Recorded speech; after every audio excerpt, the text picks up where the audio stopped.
Le report à nouveau se retrouve au passif du bilan, dans les capitaux propres. À la fin d'un exercice comptable, lorsque les associés décident de reporter l'affectation du résultat à un exercice ultérieur, ce résultat est enregistré en tant que report à nouveau. On retrouve le report à nouveau dans le bilan, au niveau des capitaux aux fonds propres de l'entreprise. Il peut être soit positif, soit négatif, suivant la situation financière préalable de l'entreprise et sa réalisation de bénéfices ou pertes. Lors de la clôture des comptes, les associés approuvent les comptes de l'entreprise. Ils décident également de la façon dont le résultat sera affecté. Les bénéfices peuvent être soit distribués en dividendes, soit placés en réserve. Si les associés décident de reporter leur décision à une prochaine assemblée générale, cela correspond au report à nouveau. Le report à nouveau est aussi pris en compte pour l'analyse de la situation financière de l'entreprise. Cas du report à nouveau positif. Dans le cas où la société a réalisé des bénéfices durant l'exercice comptable qui vient de s'achever, on parle de report à nouveau si les associés, au cours de l'assemblée générale ordinaire, décident de reporter une fraction des bénéfices vers l'exercice comptable suivant.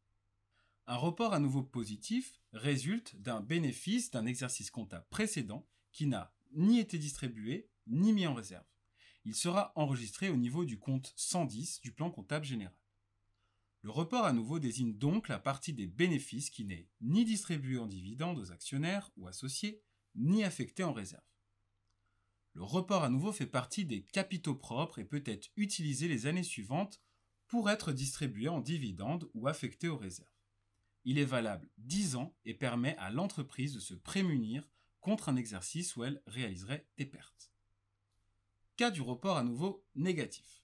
Si l'entreprise réalise des pertes, le montant du report à nouveau sera négatif et donc enregistré comme perte en comptabilité au niveau du compte 119 du plan comptable général.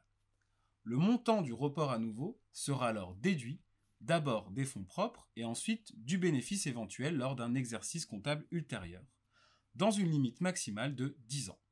La formule du report à nouveau est la suivante. Bénéfice disponible plus report à nouveau des exercices antérieurs, plus prélèvement sur les réserves, plus bénéfice de l'exercice, moins affectation des bénéfices, dividendes versés et dotation aux réserves. Avantage du report à nouveau. La somme reportée peut être reportée à l'année suivante ou dans les 10 prochaines années à venir, ce qui permet d'anticiper une perte future. De plus, le report à nouveau permet à une entreprise d'augmenter son actif puisque les sommes reportées permettent d'accroître la valeur. Et ceci sans pour autant augmenter le taux d'endettement de la société.